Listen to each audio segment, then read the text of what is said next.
Hey. Welcome back, everybody, to Bad Film Good, the podcast where we look at poorly rated movies and we ask the question, is this bad film good? My name is Declan. We got Zombie Aiden with us this week. I'm much better than last week, but I'm still in isolation, unfortunately. He's very mellow. Yeah, my throat hasn't fully recovered yet. So if I sound like smooth, like I'm presenting a smooth jazz radio show, then that's why. There won't be any Juarez from Aiden this week. Damn, Juarez! Wow! Hey, cool cats and kittens. This one's from the Funky Trunky. This one's coming straight out of my ass.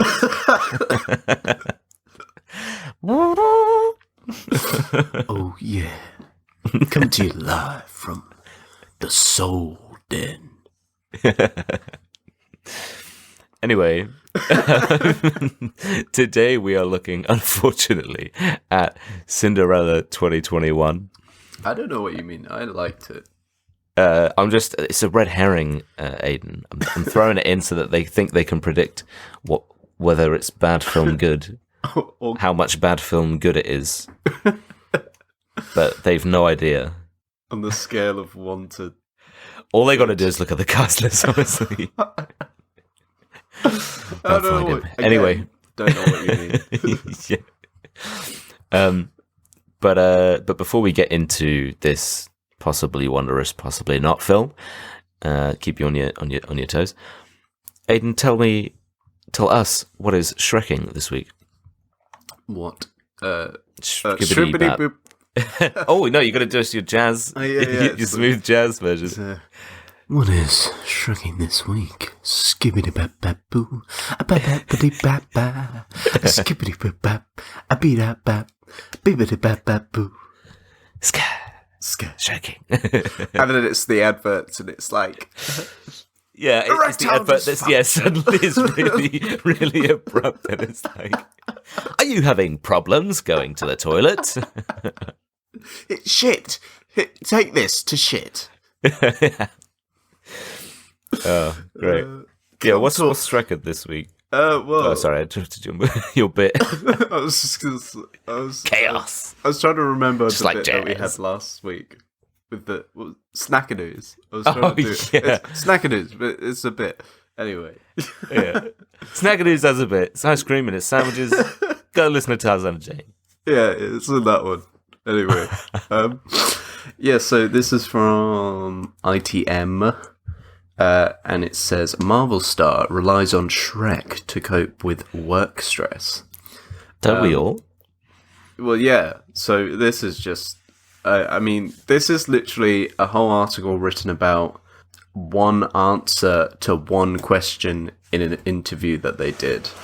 Of course it is. I mean, god damn. People can't say anything without fucking articles being like, oh, they said this, and then you look at the fucking context, and you're like, well, I mean, no, you kind of like put them in a corner, and then they had to give some kind of response, and then you're like, they're dying because this is they hate what they're doing, and this is killing them, and then they're just like, yeah, it's been a bit of a rough time recently, everybody has their ups and downs. They're like, no, they're dying. Sorry, carry on. I fucking hate that. It's not even. It's like that, but it's literally the article's like that. But this is what they said. Well, we'll get into it. But first, I thought it'd be fun if you try and guess who the Marvel star is that relies on Shrek. From the. So it's from the MCU. It's from the MCU. Yeah. Do you want me to straight guess, or are you going to read a bit of what they say? No, straight guess, and then I'll give you a few clues. Okay, sure. I mean, you say somebody from the Marvel universe, and that's about half of the half of the acting, the kind of top end of the acting pool of people. They're one of the two main characters in whatever film franchise they're in. Right, okay, so it's one of the two leads of a Marvel film. Yeah, I would say. Okay. Again, that's about 50 people. I mean, Shrek to get work-related stress, you said? Right. For some reason, it just screams Chris Evans to me. But too old. Too old. Okay. Yeah. Damn. Well, give me some. I thought you're gonna. Are you able to? Can you like read some of the article and then see if?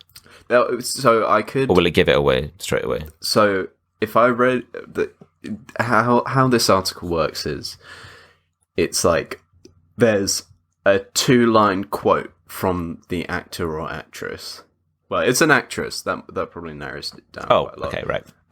It's a 2-line quote from them, and then it's like, I'll read the quote. Okay, because like some days I just want to go home, cuddle up with my dog, and watch a little Harry Potter. I also love Shrek. That's another staple in my household when I have heavy days at work. And then it's like the whole article. It's just like, this person plays this person in the MCU. The MCU is a blah blah blah blah blah blah blah. And then it's like, this is what I'm talking. And then it's like, they've done this film and this film, so they must be very stressed at the moment. Thankfully, they have Shrek to get them through the blah blah blah blah blah. That's so dumb. Got any more guesses? Right, so it's a female lead in a Marvel film. Yeah. Which unfortunately narrows it down quite a lot. Yeah, it does. Sadly. There's like 3. Yeah. And I'm assuming it's probably not super recent. It couldn't be Eternals because they're all bloody. There's so many main cast. You said 1 or 2, so I mean, is it Florence Pugh maybe? From Black Widow. I'm just thinking like cuddling up with the dog. Seems like. I'm just going to guess all of them until you get it right. So, I mean, do I get this to 3? I'll give you one more clue. She's extremely popular. Okay. I would just Scarlett Johansson then. No. Oh. She's. I think she's. Is she dating the co-star? I think she's dating the guy. Oh, is it Zendaya? Yeah. Yeah, okay, right. Yeah, sure. You win the prize. I mean, you said, well, I suppose you said younger when you said Chris Evans. I didn't really go that much younger, yeah. But yeah, literally. So this article is, oh my god, Zendaya, she's so stressed at the moment, but thankfully she has Shrek to watch. Shrek is a cinematic masterpiece. Blah blah blah blah blah blah blah blah blah blah blah blah blah blah blah. And then it's like she's just like, I like to watch a bit of Shrek, you know. Yeah, we all we all work. God. Aside from that, she won an Emmy in work in Euphoria and will soon appear in June. It's obviously before June came out. Right, I was about to say. Soon.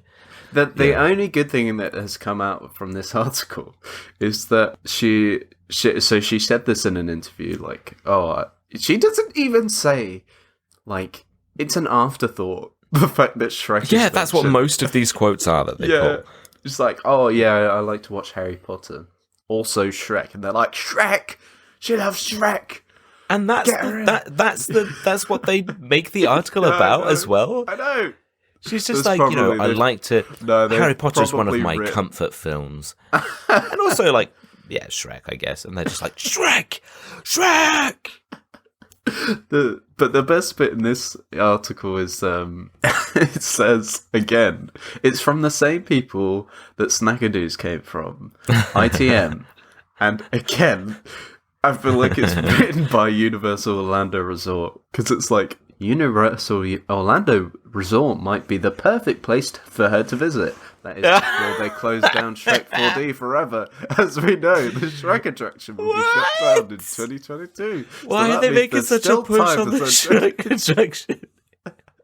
But then Orlando, Universal Orlando Resort tweeted, it's a picture of like Shrek and Fiona hugging. You know, like the Disney. You know how they dress up as the characters, right? Yeah. So it's Shrek and Fiona hugging, and then they're like tweeted at Zendaya, being like, "This could be us." So what? Somebody in Universal Studios marketing has a thing for Zendaya, and they were just yeah. But they were like, "Oh my god, she said the word Shrek. Let's capitalize on this." She probably saw that. It was like, why? What? She probably saw that and thought nothing of it because it's just probably she's so used to that sort of thing. Like, I'd imagine that this sort of thing happens all the fucking time. They mention one thing and then they're just like jumping on it like, this could be us. Fucking so dumb. She's God, like, I like eating hot dogs. And then a hot dog vendor's like, nah. Yeah, like a hot dog vendor. Yeah. Put my dick in the bun. This could be us. Yeah.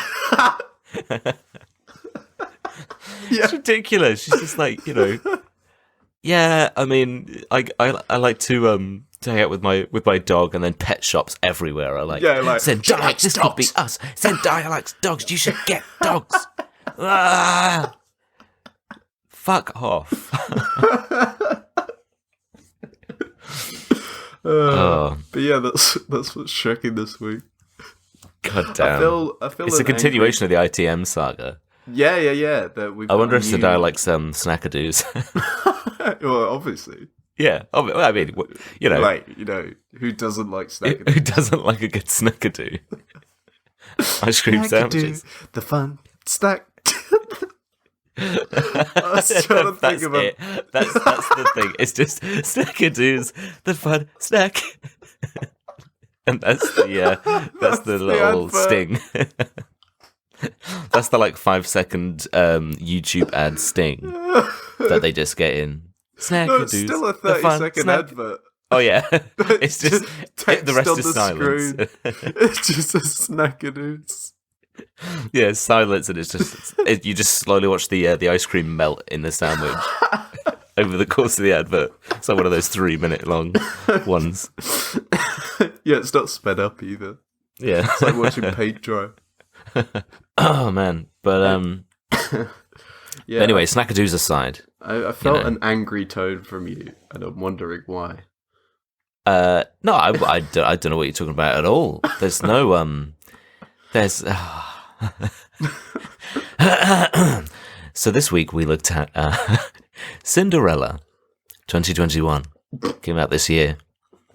Which I can't believe, honestly. And we watched this on Amazon Prime, I believe. Yeah, it's a Prime Amazon original, I think. Oh, wow. Well, Amazon describes it as a Cinderella dresses up at the hands of a sound designer who soon gets arrested for a couple of murders, and the movie is a horror thereafter. Now, that is Cinderella 2021, but that is not the Cinderella 2021 that we are looking at, because there are two. What? Yeah. Wait, I'm sure that really? you had no idea what was going on about there when I said the blurb from Prime. So no, I thought you were doing it. I had to double check. No. I had to double check because I searched Cinderella, and then 2021. There's two. There's an Indian horror called Cinderella, which is better rated than the one we're looking at. I think probably too well rated to be on the podcast. No, but I was kind of interested. I mean, I only saw like the blurb and the picture, but I was like, I might have a look at this. And then I was like, because I had to look at them, and I was like, okay, I double check which one we're actually looking at. And I saw the scores of how they're rated, and I was like, okay, right, it's this one. But Amazon describes the actual one that we watched as from K Canon, in brackets, Pitch Perfect. Cinderella is a modern movie musical with a bold take on the classic fairy tale. Our ambitious heroine, in brackets, Camila Cabello, has big dreams. That's it, guys. She's got big dreams. Like every person in everything ever. It's like certainly every film. Ambitious. Yeah. It's certainly a new take. It's certainly a movie. I'm kind of sad because could you imagine if you thought we were doing the horror? I know. We've had completely different notes. And I'm like, yeah, that bit where like her entrails just get like ripped out of her body by the ghost, and then the ghost is like, "Oh, I've got you now, Cinderella," and she's like, "Oh no, don't kill me, ghost!" And you're like, "What?" Like, is this a bit? Yeah. I'm like, yeah, it was really refreshing to see a take on Cinderella as a horror set in India, and you're like, huh? I'm like, was it meant to be? It did not seem. Oh, that's great. Give us a little bit of info about this film, Aiden, before we proceed to utterly trash it. No, I like. I'm just going all in. I don't care. I want to beat this film with a stick. So let's get to it. So Cinderella lives in a crazy land where people just burst into song for no apparent reason. Yeah. She wants to make dresses, but society won't let her. But then she meets a prince who wants to fuck her. So he invites her to a ball, but then her evil mum says she can't go. So a butterfly gives her a dress, and then she goes and dances with the sexy man, or the prince, or whatever. But then the man tells her to give up on her dreams, because he's a man, so she can cook and clean, and so he can watch footy or something. And so obviously she's like, fuck that. So she runs away. But then she realizes that they can both have a full-time job, which can give them more financial stability if they both work, meaning they can get a higher mortgage rate and buy nicer things for their house. As Cinderella has her own business because she wants to make her own dresses, they can write off a lot to business expenses, meaning they have even more money to be even more well travel off. Materials. If she just stayed at home like he wanted, and then they bang. Yeah. I would much rather watch that. Just the end bit of that. Just her setting up her business. And then, no, okay, not the very end bit of that. Maybe a little bit of that. I'd rather watch the porn. I want porn. Yeah, sure. No, I would have rather watched her do her fucking taxes than this film. I liked it. Don't lie. Aiden does this. That he did it before, and he managed to get me a little bit, but he didn't get me at all this time because he was like, he texted me like, "Yeah, no, I thought it was all right." I was like, "No, I don't believe you." He's like, "Yeah, no, I thought it was fun." No. You're wrong. Give us a bit of info. Yeah. So it was made into 2021 this year. Unbelievable. Directed by Kay Cannon, starring Camila Cabello, Steve Buscemi, Idina Menzel. Sorry, I had a little burp there. Minnie Driver, Nicholas something. Doesn't matter, who cares? Billy Porter, Pierce Brosnan. I know. James Acaster and Ramesh Ranganathan, which is insane. I was so surprised. I couldn't believe it. I was sad. Sad when I saw. I love them both, especially James Acaster. I was like, why are you in this? I know. I was like, don't do this to the Ranganation. yeah. But because it's Prime original, there's not any info about budget or anything, which is like weird. Surely they should just release that sort of thing anyway. I don't know. I guess I understand. Like, you can't. It's hard to calculate how much money it made. There's some figures like 1 million people watched it when it came out or something. But how can you know? There's no So only Jeff Bezos himself will know. yeah. He monitored this one quite closely. His favorite film from his little house in space. It's not a little house; it's a big house. No, I mean, well, yeah. I was going to say a big house is a little house in space, but yeah. Okay, yeah.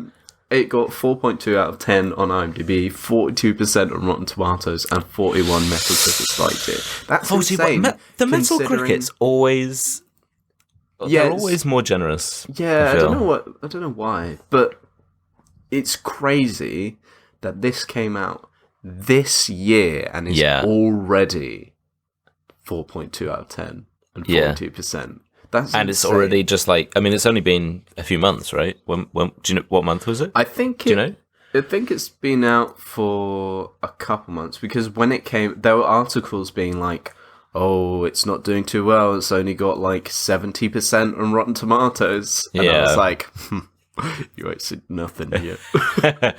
Just you wait. So I'm not sure. But there's something else I wanted to bring up, which you may have heard of, but you may not have. So I just wanted to bring it to your attention. Sure. I've got another article. This is from HuffPost, and it says James Corden, who is in this film. So James Corden gets roasted for blocking traffic, dressed as a pelvic thrusting mouse. Oh, you hear about this? Yeah, I feel like we talked about this. Yeah, probably. He in our feud against him. Yeah, he blocked traffic in an attempt to fucking promote the musical. So he got all the cast members dressed up in their costumes. He's obviously playing a mouse, so he's dressed up in this fucking mouse onesie. Oh, I saw the video! Blocking traffic, like humping cars.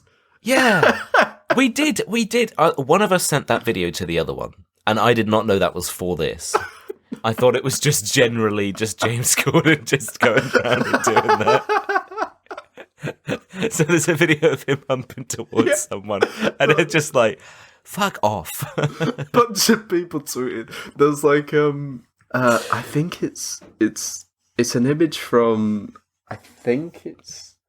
He's not even a big character in this film. No, exactly. Well, there's reasons why, and I'll get to it later. Okay, sure. But that he, like, there's tweets like this guy looking so pissed off in his car, and he's like, "Me, late for my shitty job," as James Corden shakes his groin in my face. And people were not happy. Like, is this why people hate theatre kids? Yeah, this should be legally recognised as a hate crime and terrorism. That is the thing. It's so selfish. Yeah, like just let people get about their day. Like, advertise somewhere else. Yeah, literally. He's done that before, hasn't he? I'm sure he's done that before. Probably. With other stuff. With cats. I bet he did it with fucking cats. I bet you he did. He just any excuse to dress up as a furry creature and then hip thrust towards people in traffic. Yeah, and abuse ongoing people in LA traffic. Yeah. As they try and commute to work. Come on, won't let them. Let's go. Come on, see, get out your car. It's like, James Corden, I will run you down. Now you think, right? You're like, okay, we're hating on James Corden a lot for this. He's not actually in it that much. He's not a main character. So why is this film associated with hating James Corden so much? The reason is, he is the producer of this. This is his brainchild. And when you hear that, you're like, yeah, obviously, because it's a pile of trash. It makes sense. It just makes sense. If you haven't watched it, I would say don't. Don't. But watch maybe like 5 minutes of it, because you'll get a feel for it, and you'll understand that if James Corden were to make a film, it would be exactly this film. Yeah, except he'd probably feature in it more. I'm surprised that he didn't if he made it. I'm surprised he wasn't Cinderella, you know what I mean? But, come on, guys, I just want to make a dress. I just want to make a dress and marry the prince. Hello, let's do a horse ride karaoke. But hello, I'm James Corden, and I'd like to make a new take on Cinderella. And I don't have a budget, but I've got my character and my will, and my I can mouse promote suit. it. I've got my mouse suit. I'm going to block traffic. What have you got for me? Yay! And then we can sing. No. All right. This film. A bunch of angsty teens run around committing treason and massacring songs from numerous eras. You should always follow your dreams, kids, but only if you're marrying the prince. Yes. Basically. Yes. I mean, God damn. Let's just get into it. Let's get right into it. With the If we get right into it, the first thing is like they just go straight into. You got the narration, which is not necessary. It's Cinderella. People know the story of Cinderella. Literally. You don't need to say this is Cinderella, and she has a naughty not grandmother, no naughty grandmother. She's got a mean stepmother and stepsisters who hate her guts, and blah blah blah blah blah blah. Yeah. They have an explanation thing where you're like, take this out, nothing changes. Yeah, You literally. don't need to. I was like, okay, I get this is probably it's meant for kids, but at the same time, as I will continuously bring up during the course of this, who is the target demographic for this film? Because they just throw all sorts of shit at the wall. They're just like, let's try and. It starts off, you think, okay, this is for kids. This is not for kids. It's who is it for? But the narration is annoying. That's my point. Well, I like because it's Billy Porter who he plays the fabulous godmother. Oh, don't get me started on the fabulous godmother, because they knew that if they'd get in trouble for calling him the fairy, because they cast a very kind of eccentric, kind of sassy, gay fairy godmother, and then they'd get in trouble if they called him fairy godmother, because it's not exactly. Well, I think they cast it was meant to be like a genderless godmother. I think that's what Billy Porter. Oh, really? Goes with He's like because he said something like magic. Considering it's called godmother, I mean. Well, it's it's like it's more of a title, I guess. But he was saying like, oh, magic has no gender, and like I'm the fabulous godmother. Right. Okay. Or something. Or something. Yeah. To be honest, like this is just going to be all over the place. I feel. Yeah, we're jumping ahead a little bit. Yeah. I suppose. He's narrating at the beginning. Yeah, but he is. I like him in this. I like that decision to make him. Right. Yeah. And I feel like it might not be for everyone because it's like the sassiness of it, but I kind of like that. I mean, I like the performance and everything. It just seemed within the context of the whole film. It seemed like when you put that with everything else. That's because it's like we'll get into it, but it feels like this film puts a lot of things in to be like, to be kind of like showy, like, oh, look how progressive and interesting that we're being, but they don't develop on any of it. They don't actually kind of genuinely mean any of it. It's just a lot of kind of shallowy stuff. Like you said, individually, like the performances and stuff are good for the most part for everybody. Like some of them, we're not gonna talk about Corden. God, I had to mention some of them are okay. Yeah, but like as a whole, I was like, okay, like of course they're gonna throw this thing in. They're gonna do this with this character. They're gonna. We'll get into the rest of them, but yeah, it felt like another kind of missed opportunity thrown onto the top of the pile, I think, to actually like make something more interesting. But the performance is good, yeah, sure. absolutely. But yeah. So my first note is, it opens up and they're fucking singing, and it goes on for fucking like. It feels just too like long. 10 minutes. Yeah. They keep going on. And it kicks right off. And there's people like shoveling in time to the music, which made me laugh so much. Because they're they like shovel, they like scoop something up, and then they don't know what to do to like fit with the beat. So they like shovel, then stick the shovel in the air, and then go back down. And they're like, we are working. Yeah. And, yeah, it's like the whole town is kind of working to a beat, and they're all doing this stuff. And I was like, man, this town is so inefficient. Yeah, they're losing so much time by doing like, and put the shovel in the ground, and then the shovel goes up in the air, and then I throw the dirt in the air, and then I go back down. I was like, you're not going to get anything done, guys. And like, and again, it's like they're all. I get that, you can have fun films that are like plays, and there's a lot of stuff you can have like a suspension of disbelief where all of the people are clearly kind of very kind of theatre actor, hunky, muscly, good-looking people, and they're supposed to be like peasant folk, doing like farming and doing all this kind of stuff, but you immediately.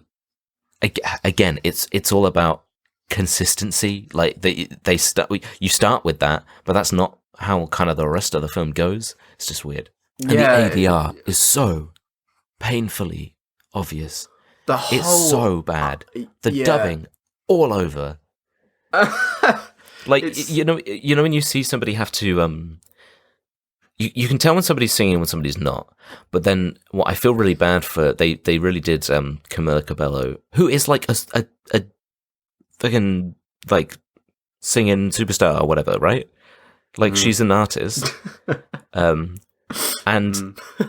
I mean, I've not heard any of her stuff, but like I know that she's a singer, right? Yeah. And she has to, you can see that she has to fake like pitch changing, and it just looks like if you're singing in the mirror and you're trying to like it's so clear that she's not singing. It's just, or at least they've dubbed over it. It's bad. Yeah, it looks like she's singing like. Yeah. You hear the like not actually singing. Yeah, you hear the actual in-camera audio. Yeah. It's just like.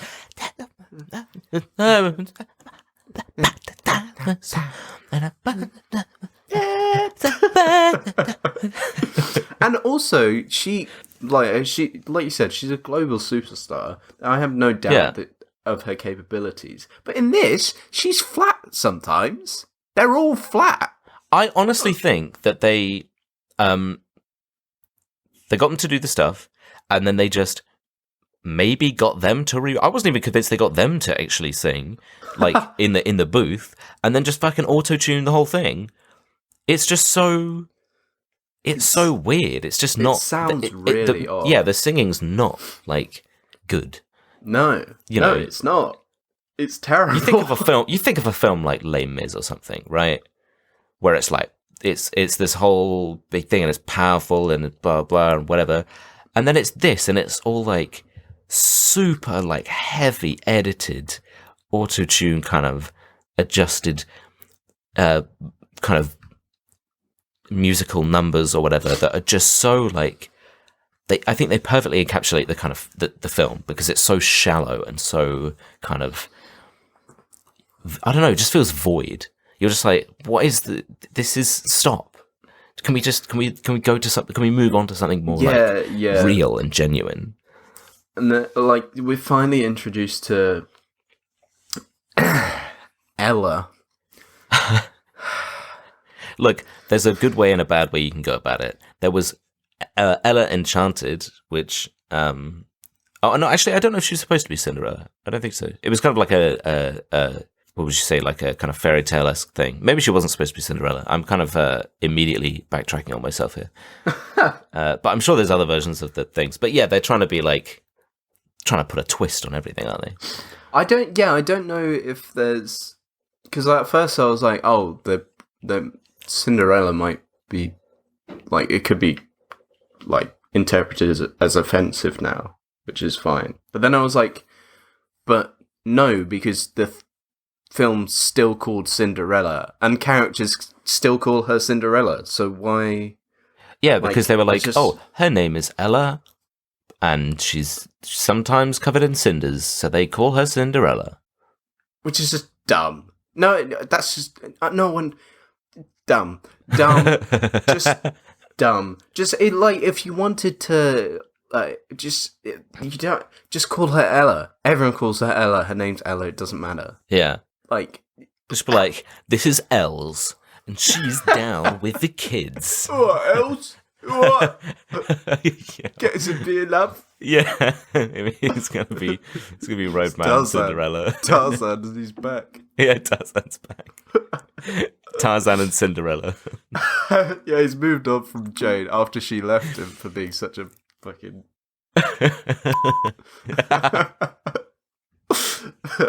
But what you got some mice here? Have you? You wanna come swing?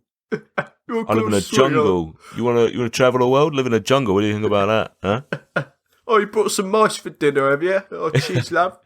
Only some meat. Crunch. Oh, yes, please. Oh my god, yes, please. Because one of those mice, and Aiden likes to do this.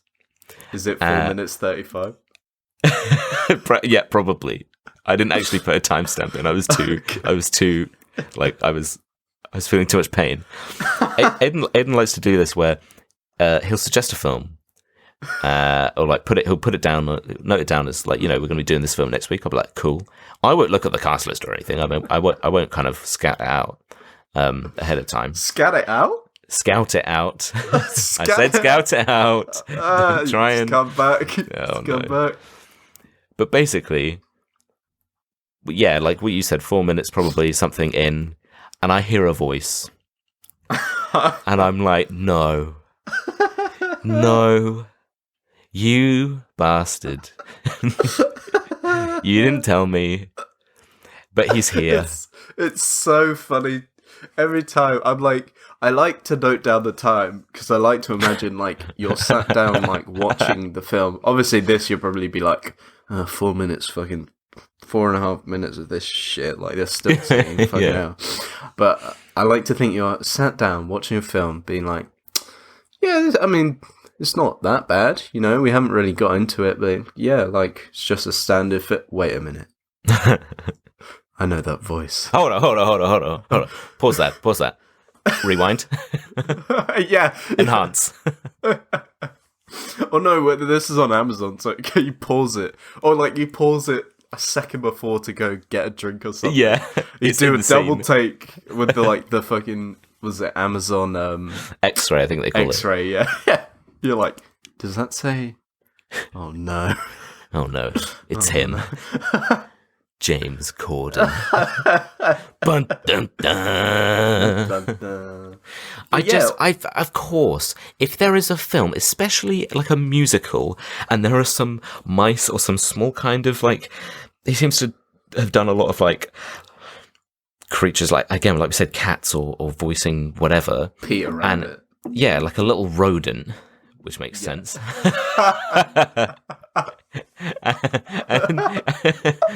and he's just like, if there's 3 mice and one of them's a chubby mouse, then I'm guaranteeing you it's James Corden. Guaranteed. So good. So good. I fucking, but the other two, like we said, it's James A. Caster and Ramesh Ranganathan. And I was so surprised. It's such a kind of, what's the term? I can't think of what the. I was going to say left turn. I can't think of the. Where it's just like a straight, like a very off an angle. I can't remember the term. But no, it's like it. Yeah, I was like, wow, that's a odd choice because there's lots of British comedians in this for no like. like weirdly in it. They've got like Rob Beckett's in it as one of the I forgot that. And Doc Brown as well, who's great, but he's like doing fucking. He's doing the He's doing the little rap announcements. The little announcements and stuff, yeah. It's funny. I think I've only really seen him in the, I don't know if you've seen the 4 o'clock club. The 4 o'clock club. It's like a kid's thing. And Doc Brown?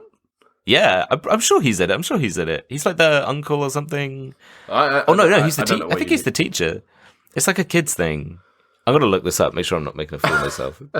But continue. But I'm sure, because I recognize him from somewhere, and I don't think I couldn't think of what it was. I'm sure it's that.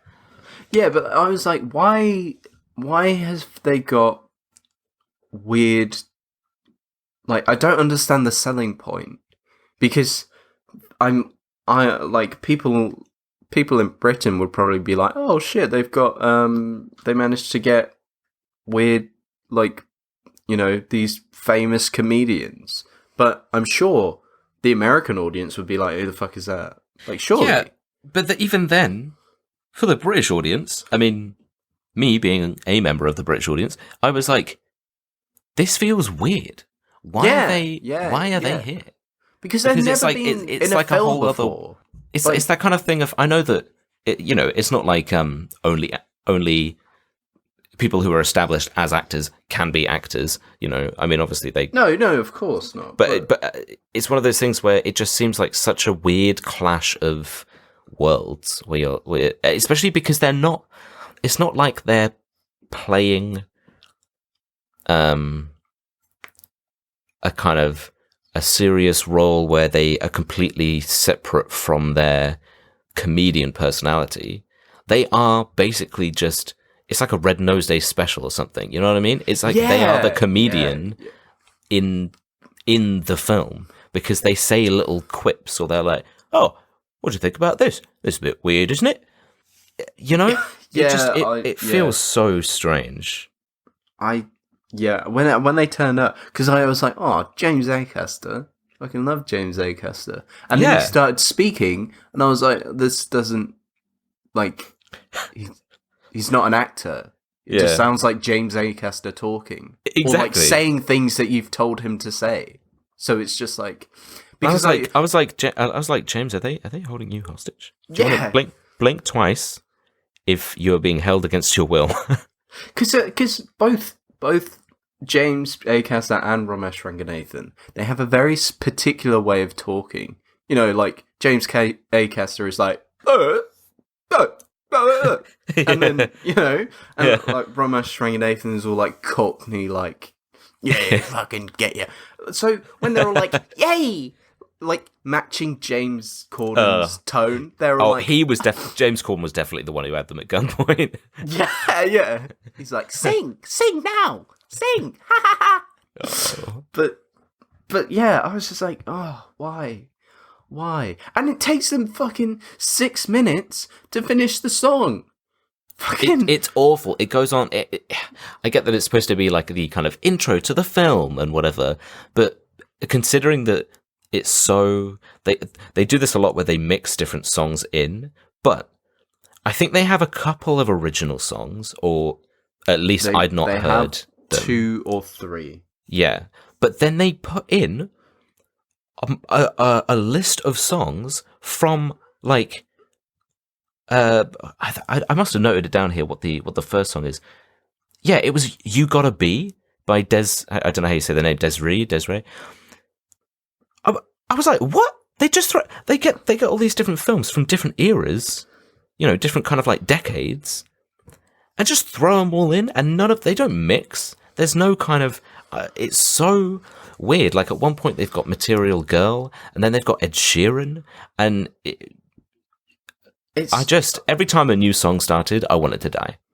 And it annoyed me a lot, because the whole like Doc Brown is he is in the 4 o'clock club, by the way. Oh, okay, nice. I knew it. I don't know. I enjoyed it, I think. But we'll get into a bit more later, but it's like you're making this film to like show how strong women can be and like have a powerful message, which is great.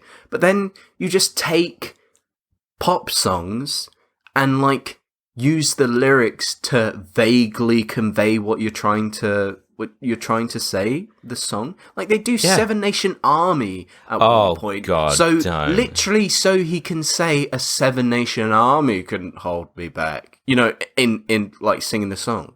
Yeah. I was like, what? Just write your own song. You can have a more powerful message. Like, you know. But also... like fucking, as much as I don't like Frozen... Well, I don't mind Frozen, actually. It's not that bad. Yeah, but, I suppose... you know, I mean, like, the song gets annoying once you've heard it a million times, but it's a good film. But like, Let It Go, that's a really powerful message for someone, like... You know, you can take that song and spin your own inspirational message to it and like, you know, be inspired. You can't be inspired by a song you've already heard. Like, take the opportunity to write a song that might inspire people to, you know, if it's women empowerment, if it's LGBT, if anything like that, like, just, you know, use your opportunity. You're creating this platform and then just not using it. Yeah, it just feels like such a kind of a half-assed effort because they're just like, oh, just search up, oh, I want this kind of lyric. Oh, yeah, we can use that song. That's good. Literally. And which is what I mean about it being so disingenuous. Yeah. Like the Seven Nation Army thing, they don't even. It's not even the whole song. They just cut it in to another song. Yeah. So that it's like. It's like a duet, isn't it, between the prince and a bunch of suitors and something? That's another point, is like where they have kind of it's a lot of different mixed messages that it seems like they're trying to get across with the film, which again just feels like a very disingenuous kind of...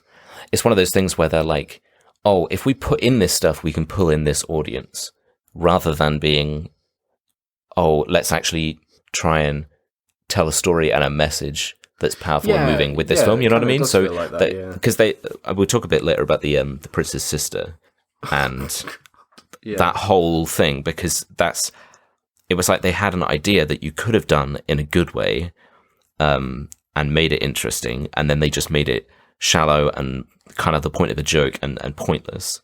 And I mean, I called kind of what would happen at the end pretty early on, because it's very obvious, because I don't know, it just sets everything up. Everything is like a piece that they just set up very obviously, like, we'll talk about the sister later, but yeah, with the side of things, like, for example, one of the big kind of themes, again, like we said, is kind of empowerment and being like, you know, you be the person you want to be, don't let other people drag you down and stuff, and you know, kind of smashing the old traditional ways and about women empowerment and all that kind of good stuff. But like at the same time, you've got an entire I don't know, I guess you could say kingdom, but it doesn't seem like there's many people there. But an entire kingdom of women who are all just, their whole point is just to vie for this one guy's kind of hand or whatever. You know what I mean? Because that whole thing where all those women are singing it's What a Man. They're like, what a man, what a man. Yeah. And they're all just like, oh, I want the prince. We all want to fight for the prince and whatever. We all want him. And he's like, oh, all these women want to suck my dick. And I want to, you know, let's try to fight them off with a Seven Nation Army can hold me back. We're going to try and fight them all off, me and my boys, and whatever. And I was like, what are you trying to...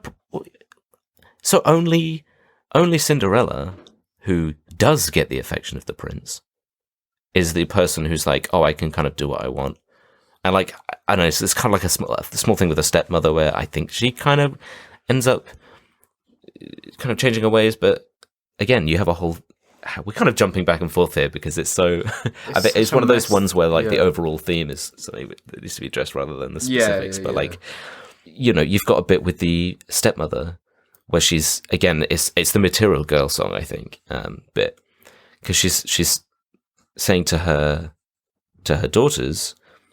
you know, you need to marry rich. That's the only way that you're going to be happy, basically. You need to marry rich so that you don't have to do anything, and and whatever. And then they see this like hunky farm guy who's like fucking ripping hay bales in half or something. And then they're like, oh, but he looks nice. And she's like, no, you must only marry for money. And that's it. And, you know, love doesn't exist in this world or something. I mean, she's saying about, you know, material girl stuff. And then the farm guy like winks at her and she's like, and her daughters are looking at her like, what the fuck? I was like, what is this? What are you trying to say? Get your bloody ideas straight, you know. So they finished the song. Yeah, back to the start. And we haven't even got into the film. Rob Beckett turns up, and he goes like, hello, yes, I just came to look at your daughters. Yeah, he just fucking dribbles all over them in the creepiest way. She's like, do you want to come in? He's like, no, just came to look at them. He's like, oh, I got what I came for, basically. Yeah, he's like, fucking just going around. Because he says like, I've got a mental image of that now to get me through the day. Oh. It's like, so he's, what fucking creep? Yeah. And why was that? Why? Why is he in this? I guess why it's like is he a character? I guess that it's again just a kind of thrown in thing to be like, oh, look at this. Look at this creepy guy that's objectifying these women and this is wrong, people. Like like that's not. I don't know. It's just thrown in like. Anyway, let's move on to the prince that also wants to fuck the princess. Yeah, look how bad objectifying women is. Anyway, let's get on with it. Anyway, let's proceed to like just fully objectify women throughout the film. Yeah, it's bad when this person does it, but it's not. I could do it. Yeah, I mean, could do it. It's fine. Yeah, he's the king. Yeah, he's alright. But yeah, it's just like that we get fucking. And my notes get like less and less concise. I made less and less notes, then like more like less concise. So I was like, oh my god, I fucking shit. Yeah, it just kind of. I mean, you go through. So yeah, she does the whole singy thing, and you get the whole. I mean, it's Cinderella. You know, it's. You've got the stepsisters. There were, especially in the beginning before I started to get more annoyed with the film, there were a couple of bits where I was like, oh, some of the quips between the two stepsisters are like, I mean, they're not laugh out loud funny, but I kind of, they seemed a bit like more kind of interesting, at least than whatever was going on. You know what I mean? Like they'd say something and it seemed a bit, it wasn't so kind of, filmic dialogue where everyone is like, you know, everything has a point and blah blah. There's just some like one sister will say something and they'll be like, "Shut up." Yeah, I don't know. There's kind of like a bit of banter between them that seemed quite nice, but there's a bit like quippy stuff between them that pops up like a couple of times and then that's it. And again, the whole thing, the sisters weren't really involved in it much. You've got a hilarious joke where, because one sister is like skinny, one sister is large, and then there's a bit later where Cinderella shows up in the dress that she's made because she's ready to go to the ball. And you know, if you know the story of Cinderella, they don't let her go, whatever. But she shows up, and then the large sister's like, "Oh, I'm gonna go eat a muffin and cry or something." And I was like, "Great." Yeah. What great writing. What great empowerment to be who she has like one conversation with the skinny sister of being like, "Oh, you're beautiful and you should only be who you want to be and blah blah blah blah." Yeah, so the skinny one she does that. Yeah, she says that to the skinny one. She doesn't say anything to the other girl. But then also you kind of have this, they seem to have like a mostly nice kind of, the two sisters are just, there's not really much to them, but she seems to have a mostly nice interaction with the skinny sister, who then, because she just has to say something mean, even though she seems to get along with her fine, she's like, "Oh, you have dirt on your face," and then walks off. I was like, what's the point? But yeah, because they're like, oh, smash these kind of put twists on the stereotypical, it's Cinderella and this is how it goes and we're going to change it up and make it different. But they're still constrained by the whole thing, like, oh, but the stepsister like has to be mean to her. She just has to say like something like, oh, you have dirt on her face, even though she's like perfectly make-upped kind of actress who literally. Everybody is like gorgeous and they're like, oh, you're a dirty peasant. Yeah, and they like that. Then they're not even. It's annoying because the stepmom and the stepsisters, they're not even that mean. Like, yeah. The stepmom isn't like evil. She's just like, oh, I was hurt in the past, and like. Yeah, it sounds like I'm giving it credit. She has some like dick moves that she does. So she's like ruins the dress and stuff because she's clearly jealous and blah blah blah. But it's not like.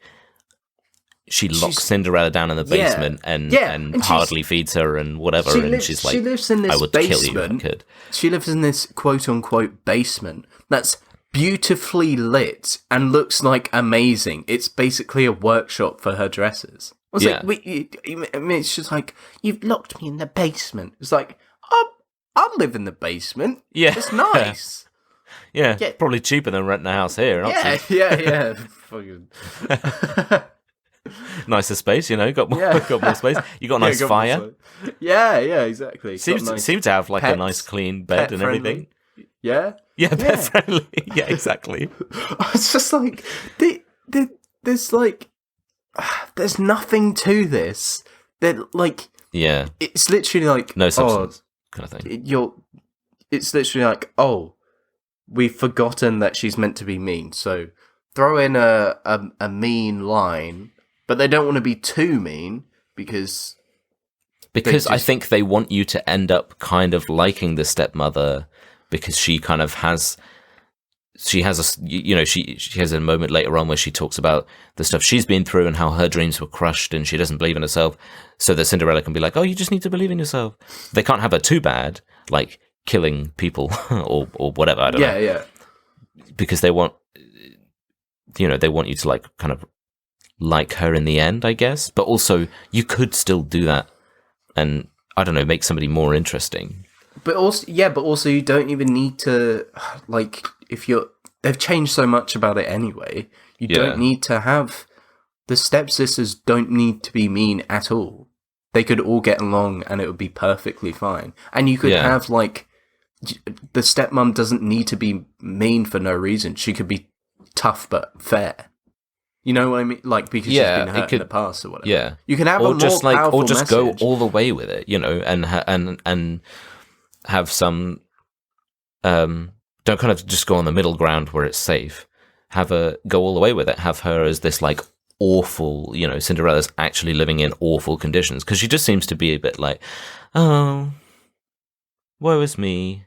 Yeah. I'm this gorgeous actress who can just go out to the market whenever she wants to go and sell my stuff, and then I can just make lots of dresses. And like she was like, oh, the whole point with Cinderella is she wants to be a dressmaker. Yeah, and she successfully completes her dream in about, I don't know, less than a week. and it's like, oh, she's struggled and now she's made it. I'm like, no.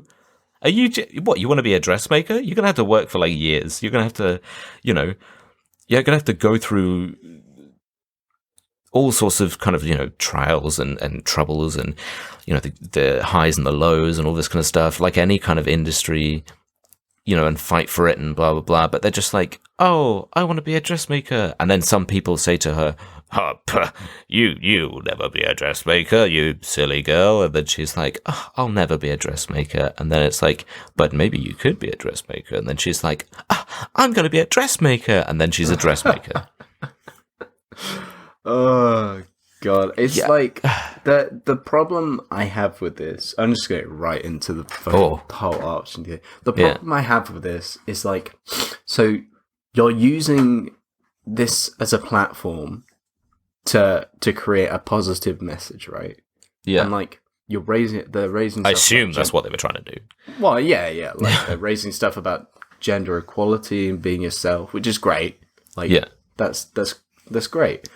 But when you're using an outdated story like Cinderella, Yeah. and then drawing attention to the fact that it's outdated, instead of writing like powerful songs people can relate to, and like you can use for your own situation. Yeah. Like, you just use pop songs that everyone knows, like, and twist the songs to your own meaning.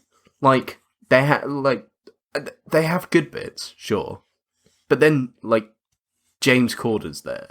Yeah. And you're just fucking ruining your platform for yourself. Like, Cinderella, like, the film, it's trying to prove that women are just as capable as men, right? Yeah. But men won't let them. And, again, great, perfect. But she never does anything for herself in the entire film. That is true. She wants to be a dressmaker. She only sells the dress because the prince buys it for her. Like, the fabulous godmother makes her dress and gets her to the ball itself. When she's late for her meeting, the prince comes and saves the day, gets her on the back of his horse, and takes her to it. Like, yeah, that is true. She never does anything for herself. Like, you're literally contradicting your message by your actions. Yeah, like, exactly. That's the sort of thing. Yeah, that kind of goes off the back of that goes alongside what I was saying about like, I've lost the train of thought there. I was all fired up and I forgot the last thing I was saying about her being James Corden's there. Yeah, bloody James Corden. No, just about the fact that she didn't kind of work for it.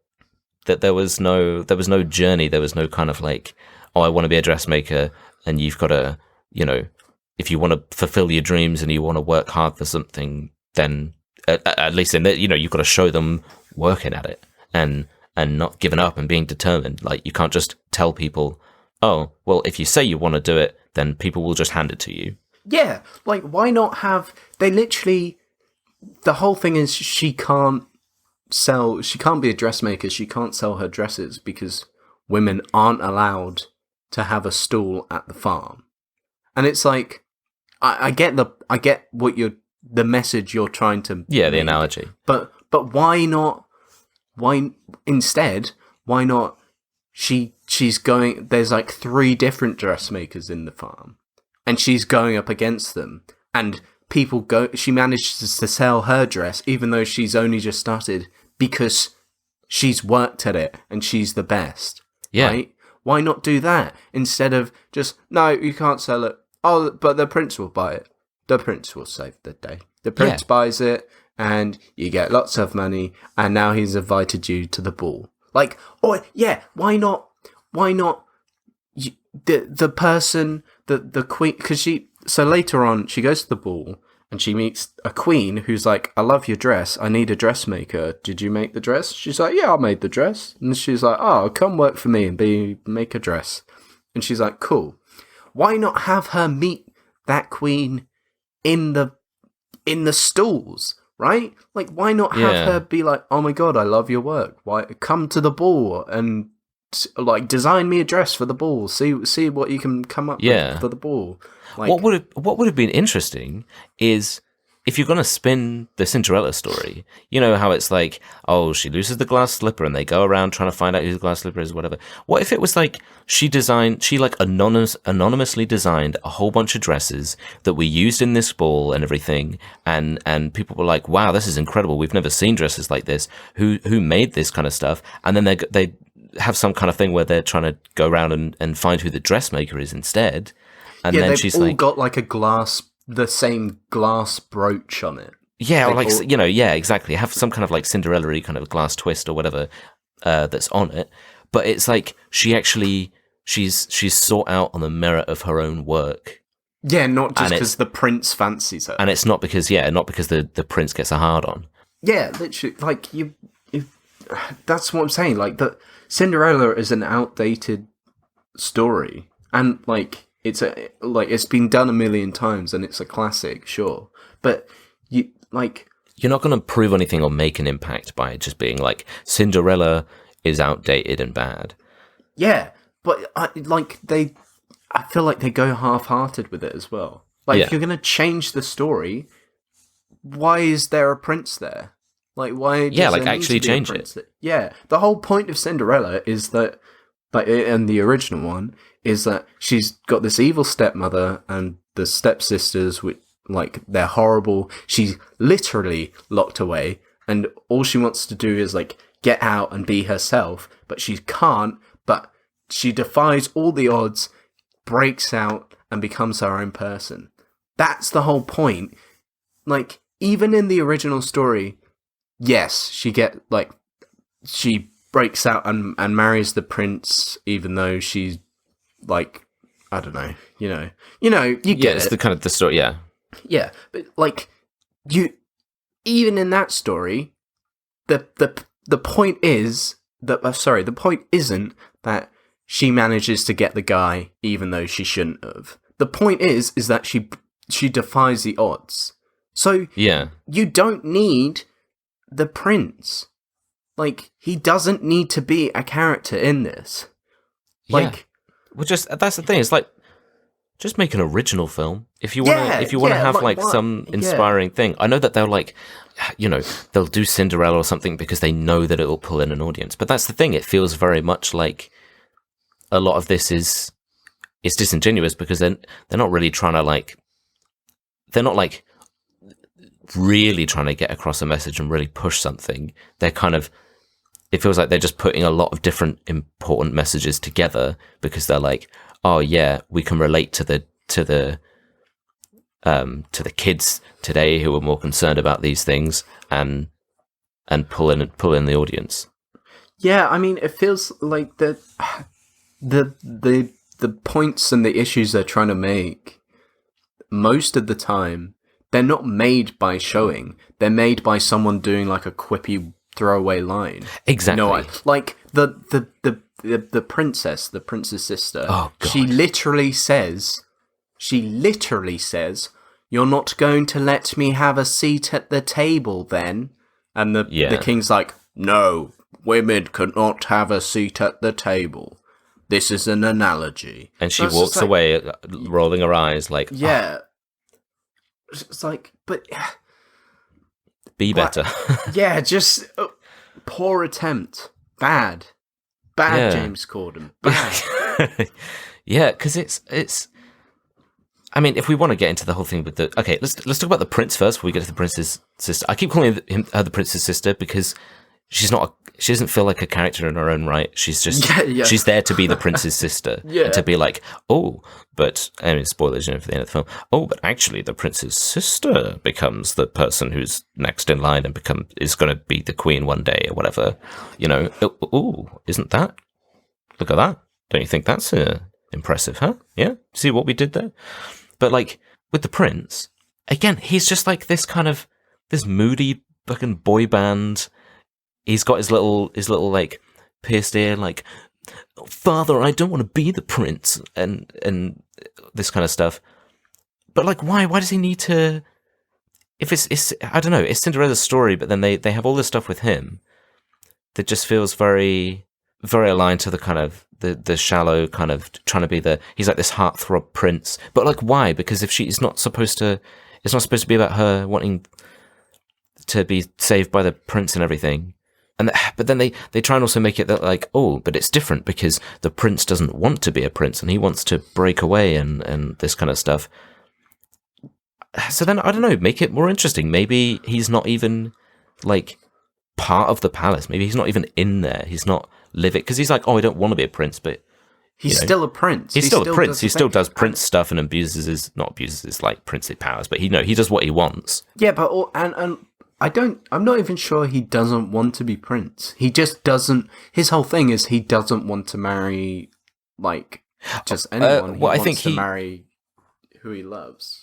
Yeah, so that's a big point. But then I feel like I'm sure he says at some point that that's why he like leaves and runs off because he doesn't want to be.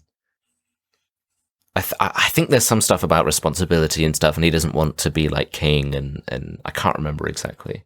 I felt like there was something about that, like he didn't want to rule, basically. I might have tuned out, but possibly, yeah.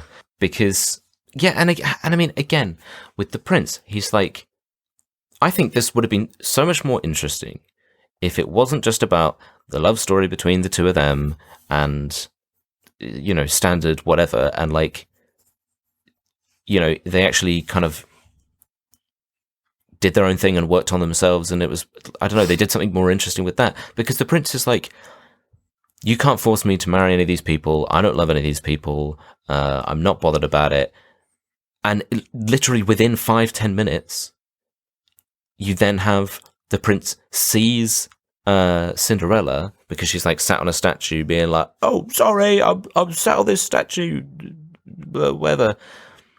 He sees her from like quarter of a mile away or something, like she's all the way there, and he's like, ah, that girl, That's the one. Yeah. I am immediately in love with that girl, and all of the entire point of me saying that I don't want to marry these people and I want to, that doesn't really matter. I've now found love. And I was like, well, what was the point? You know, and they weirdly kind of have a little hint of something between him and his like count, or he's called Count something, but I thought at first he was his like his like personal butler guy, but he's like the cat. It's like his best friend or whatever. Yeah. And there's like a couple of looks and a couple of things and whatever where I thought they were going to go somewhere with it, but they just kind of. Oh, again, have him fall in love with the. Yeah, or at least have something interesting where. Yeah, I that thought would have been way more interesting. At the beginning, I thought it was going to be that actually they get together. And I was like, okay, I can see where this is going. Like, cool, you know, they're doing something else. But then they just don't, and he's like, oh no, I'm in love with this girl. And I was like, okay, so sure, was that just like thrown in, or is that going to be like, you know, any kind of development on this or not? And then there's like one look later where somebody says something like, about like, oh, you go to great lengths for the one you love, or something, I don't know. They say some kind of like quote. And his best friend guy, the Count, I can't remember his name, Count something, he kind of has this look where he looks a bit disheartened, and he kind of looks at the prince for a half second.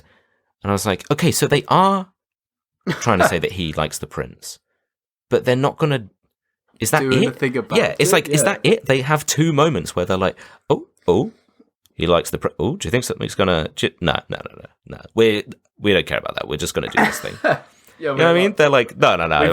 We've already done females breaking through the glass ceiling, so we don't want to have like any message for the LGBTQ community. That's too much. Yeah. Come on, we're not saints, people. They should have done. They should have had like. They could have had like why that's it goes back to my point, like why is the prince even a character? They could have just had Cinderella fall in love with a princess instead, like, because she's way more of an interesting character, because her whole thing is like she has all these great ideas. She keeps saying these lines about like these really on the nose lines about like, I've got an idea how to solve poverty. Are we going to talk about the king's like, no, we're never solving poverty. We are never. And then she's like, oh, why are we having a ball when we could be spending this money on? Yeah, we're spending the tax money on a ball. Yeah. I mean, but I feel like she could have been an interesting character. Or like more of an interesting one if they did something with it, because it feels very the same as the stuff with, because she like the whole like you have it, you're meant to have this empowering moment where she like the king's like, I now want to announce that the new heir to the throne is the princess. Instead of the prince, she's going to be the queen. But she doesn't get that, because she clearly has the best ideas and is clearly going to be the best ruler. Yeah, exactly. She gets that because the prince doesn't want to be the king. Yeah. So she inherits it. She doesn't earn it. It's by default. Yeah, exactly. So why not have her earn it on merit, and like there's a crisis and she takes control and she's like, you know, she kind of has a moment where she takes charge and proves that she could be a good ruler or something. Yeah, exactly.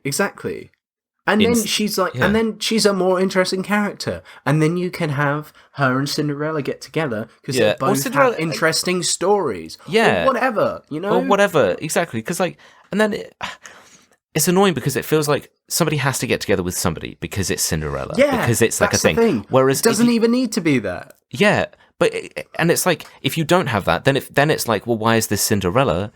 Because, you know, if you change so much of the story that it's not even recognizable, then why not just have your own story, or have it really vaguely based on something? That's why I got confused with Other Enchanted, because it's a very kind of like, it's a fairy tale-y type thing, and you know how they normally go, but it you know has interesting twists and stuff. But yeah, like, why do they even have to? I don't know. I mean, with the Prince's Sister, that whole thing. I mean, she, like I said,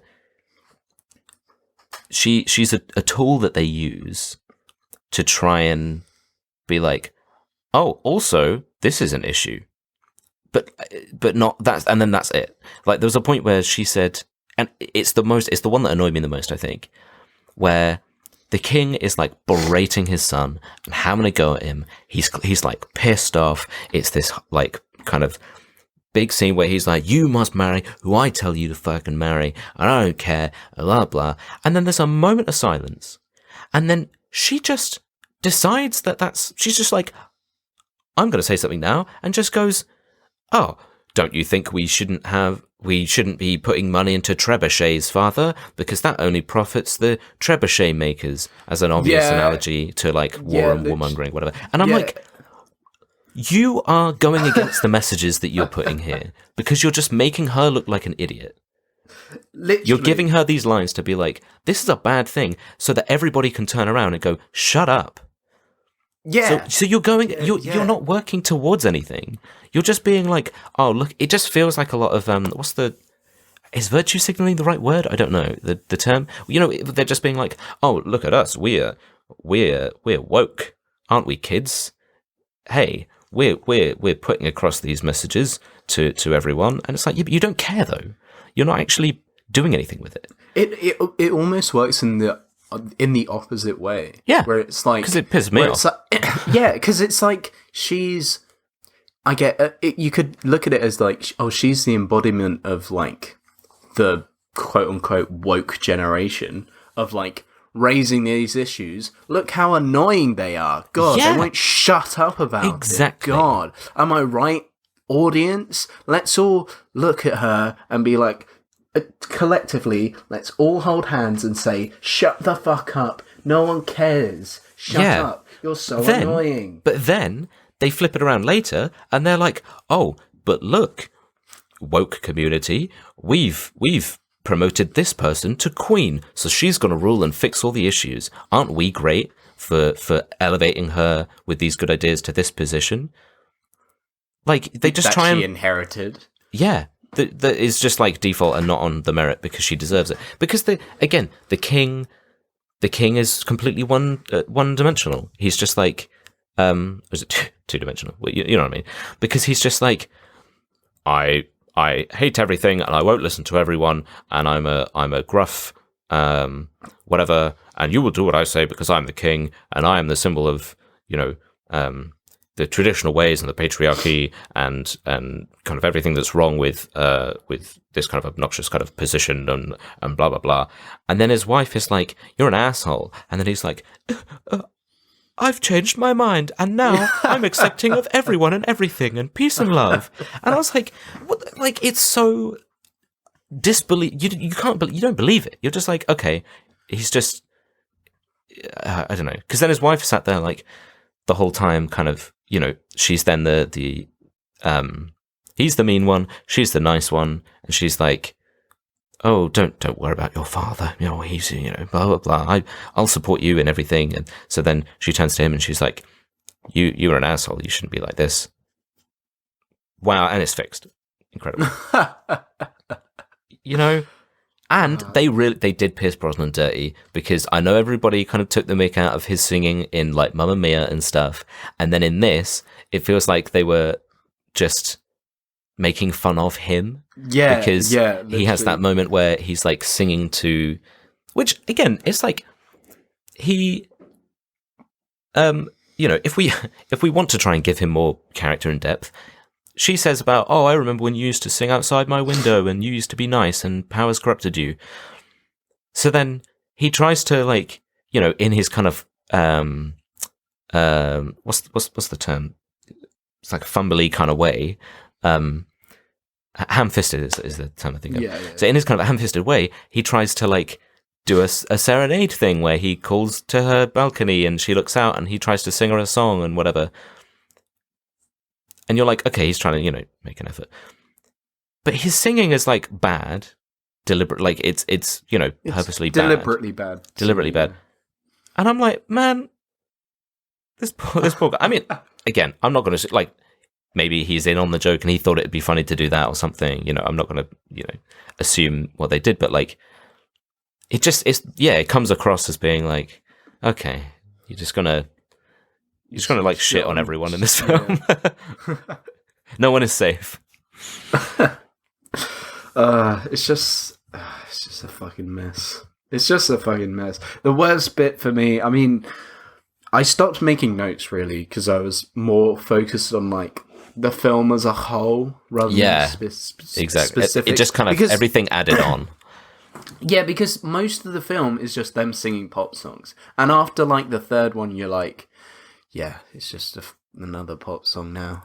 Yeah, and it's not even set like modern day or something. It's medieval times, and they're saying that, but then they're having a mix of these old songs and new songs, and then they're saying, I think there's a point where Doc Brown sings something about somebody being a side chick or something, and I was like, who is this for? Yeah, literally, and it's like I feel like they put the pop songs in. I mean, I'm sure they had different motives and stuff, but for me, it felt like they were putting in pop songs because they wanted this film to be popular and they wanted people to be able to sing along with the songs. Because it feels like they looked at Frozen and they were like, people love the soundtrack of Frozen. They sing along to it all the time. Like, we've got to have a good soundtrack that people sing along to all the time.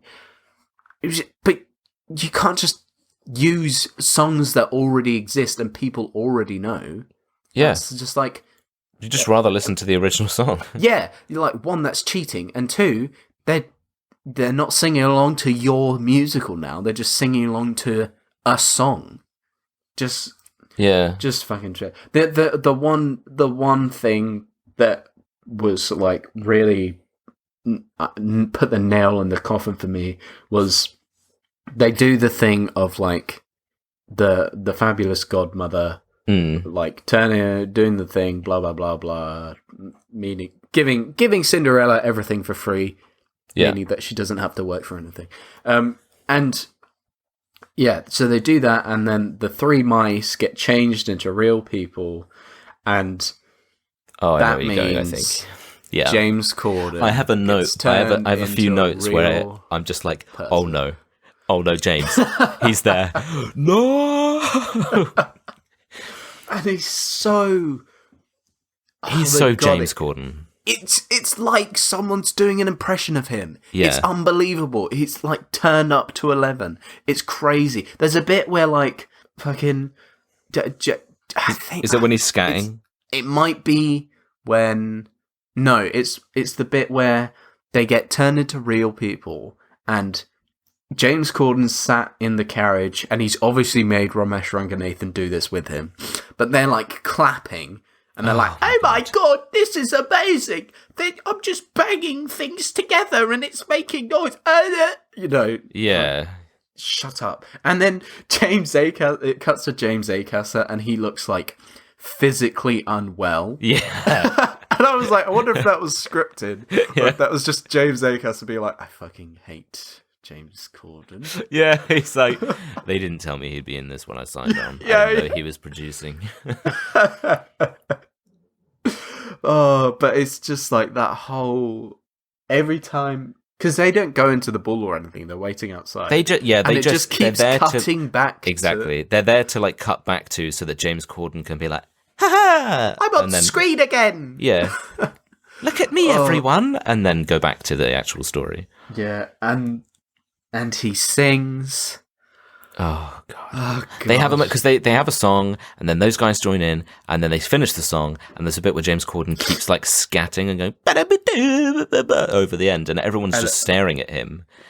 It felt like it was him trying to be self-aware of being like, look, everybody doesn't like when I do this, but I'm doing it.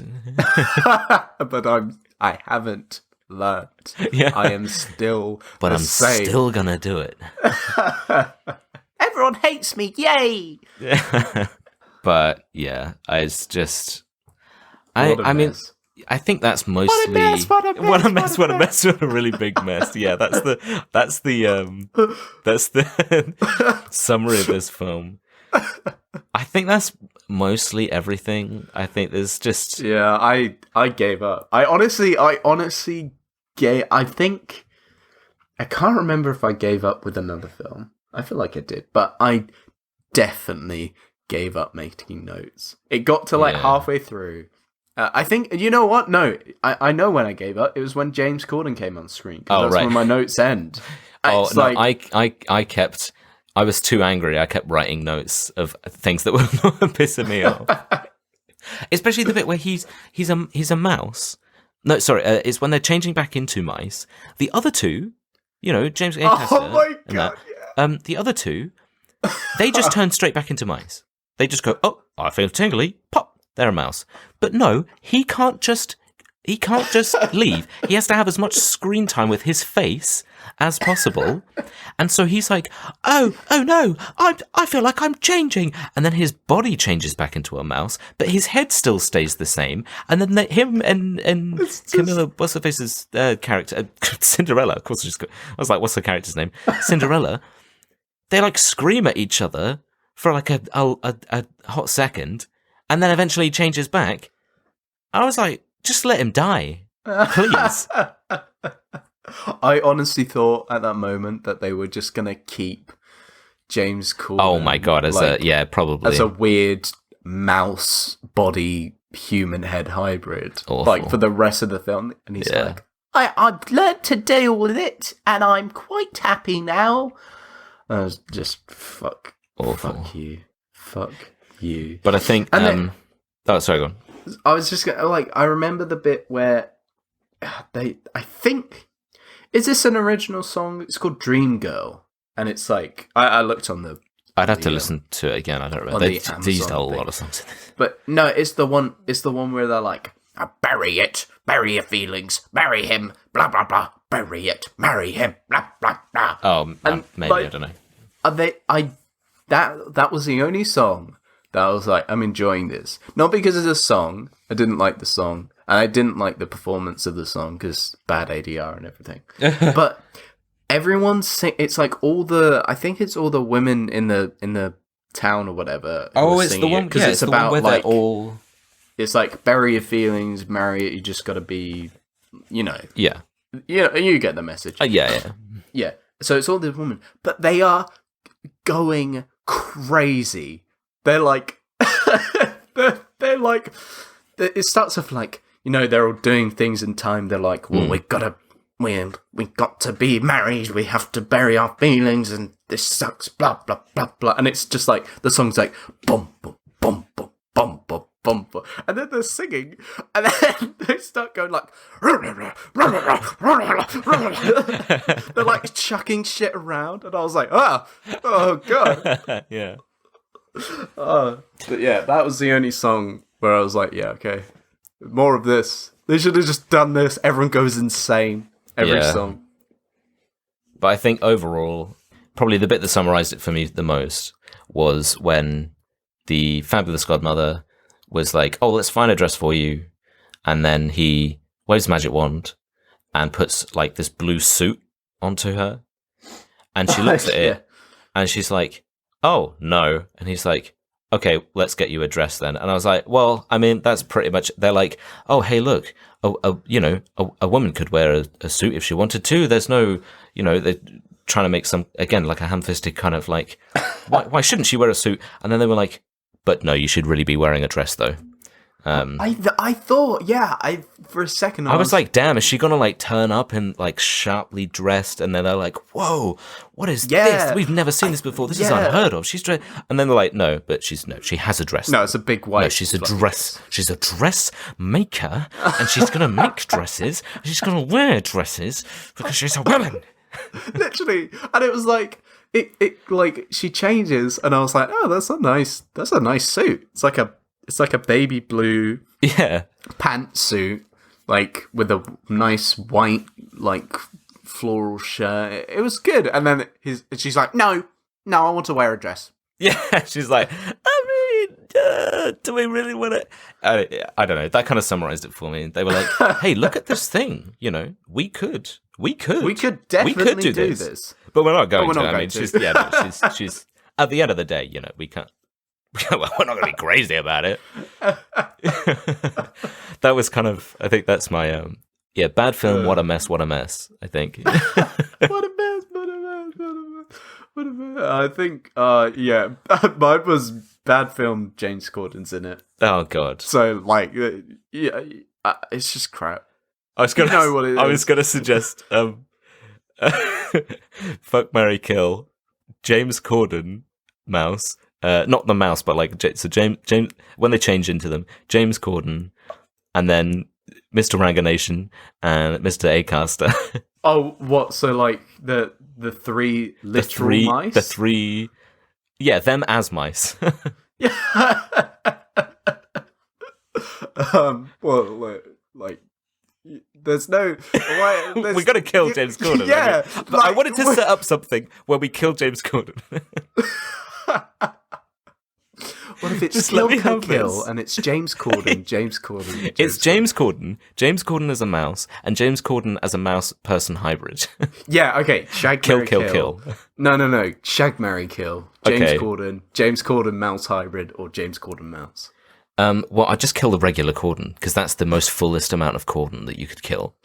No, but you've either got to marry or have sex with James Corden's head on a mouse body. Oh, that's true. Surely. No, I mean, look, got to get rid fuck of the mouse. And you can marry James Corden's head and just leave it in a box somewhere in the attic. Or in the basement, somewhere where you can fill with some... No, fill it with cement. Put him in the basement, fill it with cement. And just give him some... No, but you can't kill him. These are the rules. Yeah, but I mean... Then you got to ask... You can't kill him. All right, well, I'll ship him off somewhere. Marry him, and then ship him off somewhere. I get his money, and he's a weird... I'll give him to like a test lab or something. So they can, they'll be like, what the hell is this? Let's do non-lethal experiments. So I have to, state that it's non-lethal so that they don't kill him, and then it's within the rules. Wait, so in the film, go back to the film quick. Can she understand the mouse or the mice? There's a bit later on where she, we see from her perspective, and she hears the mice squeaking, so she can't understand them. But then she's like, "Are you talking about this specific thing that you were just talking about that I can't hear?" Oh, right, okay. So for us, James Corden mouse is just a mouse. It's just a mouse. So marry the mouse. No. Yeah, no. Marry because the then mouse. You've got to fuck the James mouse. Corden face mouse. No. I'm gonna bite my teeth and fuck real James Corden. I'm gonna grit my teeth.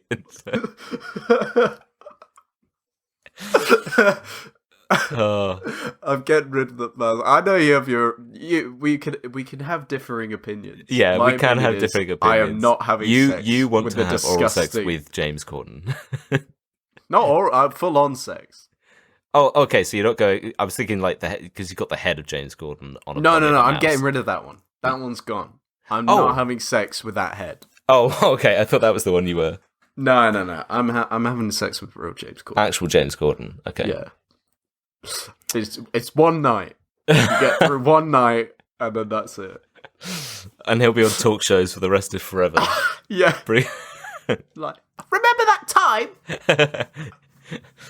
I've dragged him along for a sing-a-song.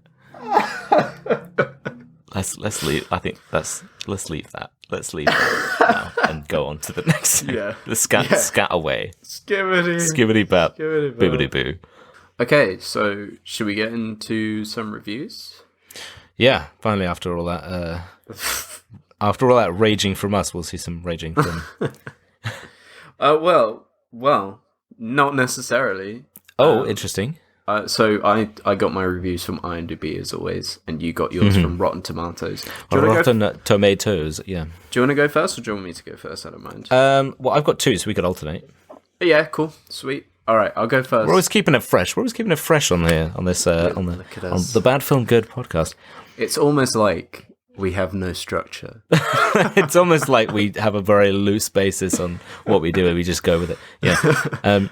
So I've got one from. I mean, all of these obviously it came out this year, the film. So yeah. all of these are from this year. But does it give you a month on Rotten Tomato? It does. Yeah. Oh, nice. Does it not on IMDb? No, it does. It gives me a specific date if you really want. Oh, I think it depends on what they put in. I'm not sure. Oh, right, okay. But yeah, so I've got one from Kate Young from 30 Flirty and Film from November of this year, so literally this month, and says. Nice. There's no rating on it, and this is probably why. It says, the thing is, despite how utterly silly the entire enterprise was, I had a grand old time watching because it just wasn't serious enough to merit any involved critique. Which is, whoa, what a slap. Right? Just like, oh, you know what? I had a good time because it was so shit that I couldn't actually seriously give it a critical view. That's like, was it last week we were saying about, like, insults are so much worse when they're not insulting. When it's just like truthful. Like so true. This film was so bad I just didn't consider it a film. So. Yeah. It's like the honest there's no anger, it's just just like straight to the point. Yeah, exactly. This is a bad film. Yeah, it's like I don't hate you, I think you're a bad person. James Corden, I hate you. You're just a bad person. As I'm stamping on the mouse, James Corden. We don't actually hate you, James Corden. We love you, really. No, we. Yeah, we love to hate you. Yeah. Well, so my first one was 8 out of 10. This is from Rosanna Botucafogo. That was correct pronunciation. Yep, 100% correct. This was from October 2021, obviously, and it says, very extremely musical. It even looks like Disney movies. Very extremely musical. It even looks like Disney movies, full of boring jokes, characters with even less grace. What a disenchanted prince. Cabello is rebellious and alone. Cabello is Rebello. Sorry. Only worth the Peridium? What? Who cares? Only worth the sorry. Only worth the paradigm shifts and seals. Oh. I loved the Fado Godmother and the Coachman Mice. From Rest Simple... ... I don't understand any of that. I don't... They gave it 8 out of 10, but it seemed like they didn't like it. So yeah. I just do not understand anything that they've said. They were like, I am angry. I am 8 out of 10 on my angry scale. I'm 8 angries out of 10 possible angries. What was your second one? So my other one, so the previous one was a critic review, and then I've got actually no, this one. Well, I think this is also a critic review because I don't think there's many. No, I think this was an audience review. I'm thinking of last week. So this is by Shia K. Shia LaBeouf. We gave it Shia LaBeouf. Shia K. 1 out of 5 stars, November 2021.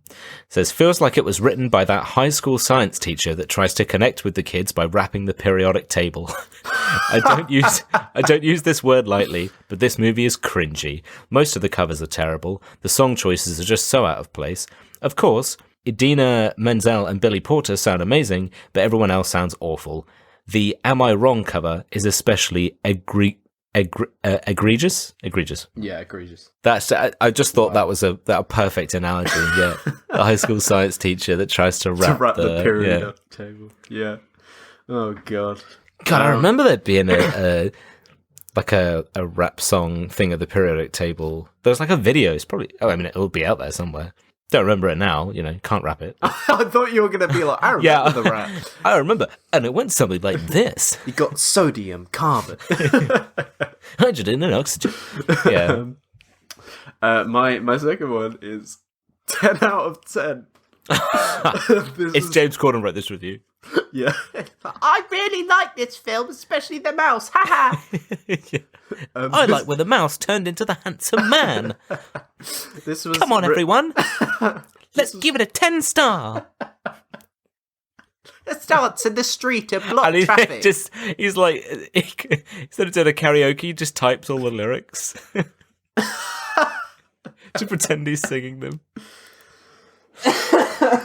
Ugh. Right, this was from September, and it's by Juan Muscle.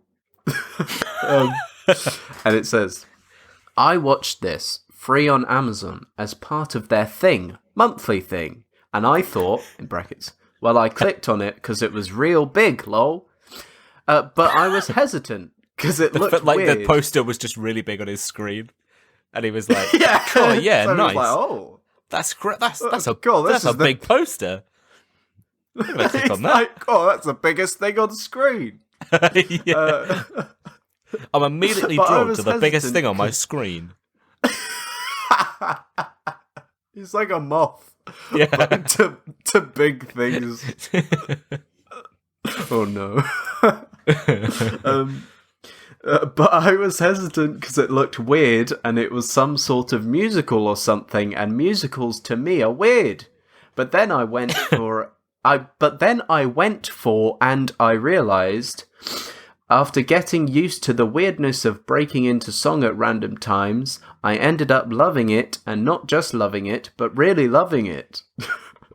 I loved every second of it. The characters were vibrant, and it was teeming with life, and the lady James who Corden's created definitely got the gun to his head during this. And that's why he was like shaking, and he was looking back over his shoulder. James Corden's like, haha, write it, come on. Let's go, write it.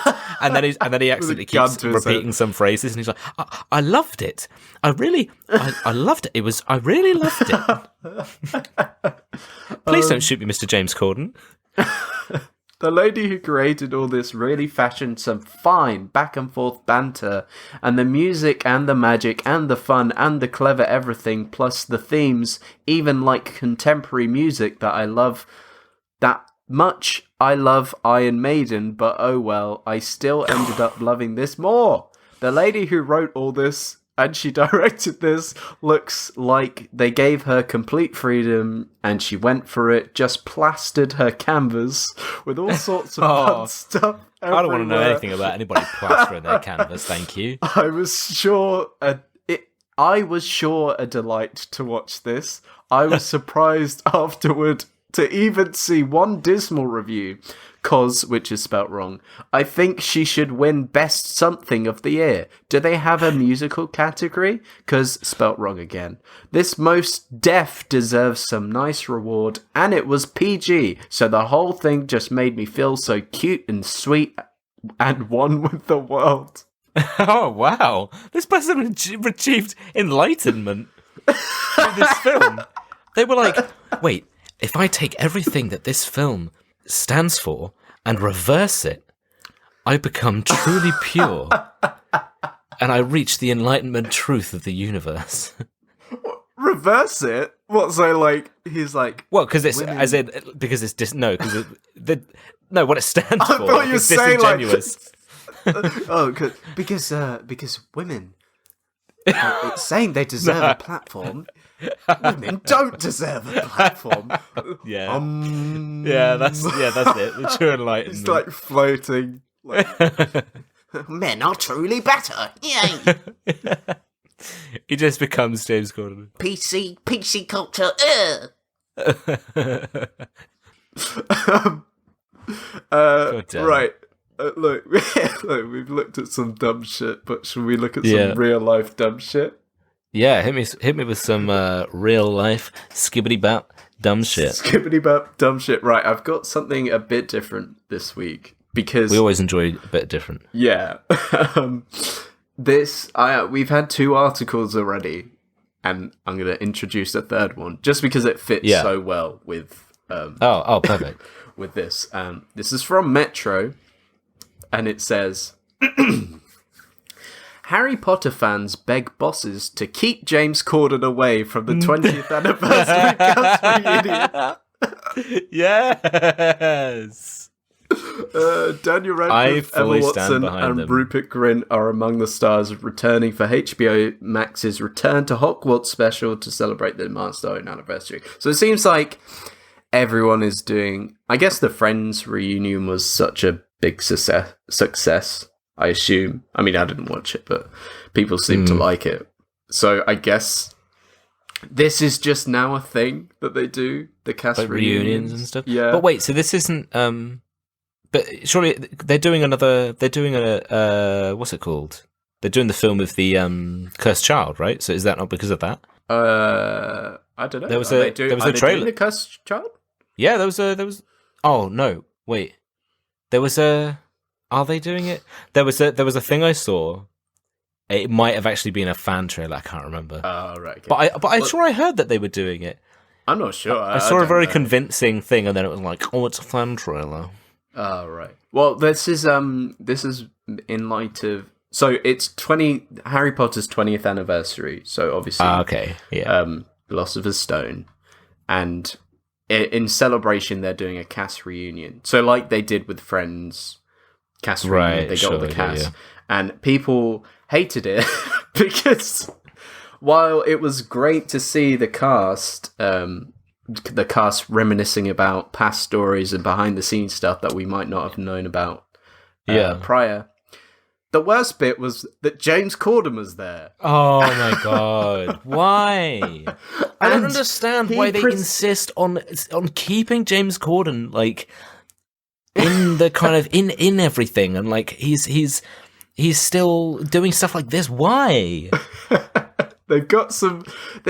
So he was the presenter of the Friends reunion, and people like as soon as Harry Potter film, the Twitter account announced this. It was like, for the first time ever, the legendary cast returns where the magic started. Harry Potter 20th anniversary. Blah blah blah blah blah blah. And all of the replies, I've got some here. It's like, I solemnly swear, if James Corden somehow slithers his way into the Harry Potter reunion, keep James Corden away from the Harry Potter reunion. Nah, keep the Harry Potter special, HBO. Nobody needs James Corden hosting and Bieber flying across the stage on a Nimbus 2000. It sounds kind of interesting. Man. Apparently, so they're getting the 3, they're getting Rupert Grint. Yeah, the 3 heavy hitters. But they're also getting little appearances from Helena Bonham Carter, sorry. Like Ralph Fiennes, Gary Oldman, Tom Felton, and Chris Columbus, who did the first couple. So, fair enough. Sounds... I thought it would have been really funny if they were like, oh, it's a Harry Potter reunion, and it's just like, it's like Filch. It's that I can't remember what his name is. The dude with like the purple hat who was one of the Order. What, Dumbledore? No. The guy who when Dumbledore. No, maybe he's part of the Ministry. He's the guy, I think, where when Dumbledore does the thing where he like claps the phoenix, where the phoenix like flies in and Dumbledore claps, and he did.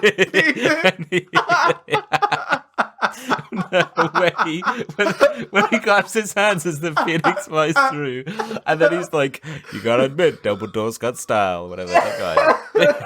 When Dumbledore's clapping this phoenix, clapping the phoenix. Harry, don't come in. Dumbledore said calmly. Harry, watch me clap do not phoenix. Harry Potter and the clapping of the Phoenix. Phoenix's name? What's his name? Fawkes or something, isn't it? Fawkes, yeah. Harry, Yeah. this is Fawkes. Now watch this. Oh no. No. Rise from the ashes. What? Yeah, sorry. Anyway, we always go. people don't want James Corden. I'd rather Dumbledore clap a Phoenix than have James Corden. My favorite bit is at the end of the article. It says Metro has contacted James Corden's reps for a comment. Like, people hate you, James Corden. Care to comment? Yeah, do you want to comment on the fact that nobody wants you here doing this? This is my favourite tweet as well, because it's just so like, no fucking James Corden in Harry Potter special, please. Please, for the love of God. But yeah, that's amazing. So it's not happened yet. It's not happening. It's coming to HBO Max. Okay, sure. Next. We'll maybe have an update. Yeah. Okay, when it comes out, it's because I'm sure that will be the first point of news for everyone about Harry Potter. Yeah, this obscure podcast. Yeah, but so it's not like it's not a rumor that he's in it. It's just because just because of the Friends thing. Where and people are like, look, and also because they get James Corden to host stuff. They always get him to host stuff. Why? I don't understand. I'm assuming he's still popular with American audiences. I don't know. He must be. He must be. That must be it. It can't be with the amount of the amount of stuff. All I ever see is people like, ugh, James Corden. There's I watched I wish I could remember what channel it was. There was a guy, he was talking about something about James Corden. Oh, he was doing a film review. And I think it might have been for Cats. And he was saying about, like, I don't really know who James Corden is, but, like, people in Britain hate him. And I'm starting to understand why. When his own like people, his own home country, are like, don't let him back in. don't let him anything. Yeah. Just do not let him. It's like we gave him to you, and we told you to keep him, but now we don't want him around anywhere because we still can't escape. Oh man. Oh god. But yeah, that's about everything that we've got for this week. Next week, we are starting the first of our Christmas specials. All throughout December, we're going to be doing Christmas films because it's the most wonderful time of the year. Yeah. So next week, we're going to be doing Deck the Halls, which I cannot wait for. So if you want to keep up to date with us, we post little clips of the episodes and stuff. So you can follow us at Bad Film Good at Twitter and on Instagram. If you want to send us a message, give us your own dumb shit. That'd be fun. Just throw all your shit at us. Fling your shit like Tarzan does. Just fling your shit like Roadman Tarzan. Where can we find Deck the Halls, by the way?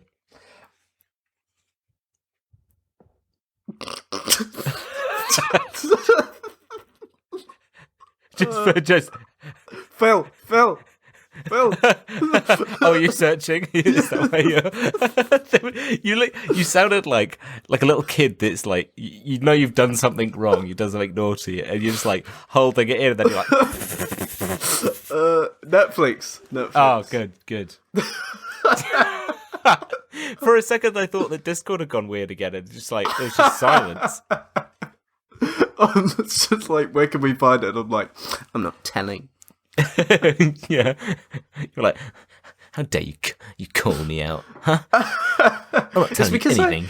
On my notes, I hadn't changed it, so it says it still says Cinderella on Amazon Prime. Oh, So I was like, no, that's not right. But yeah, if you want to send us your own dumb shit, you can send us a message on Instagram or on Twitter, or you can send us an email at badfilmgood@gmail.com.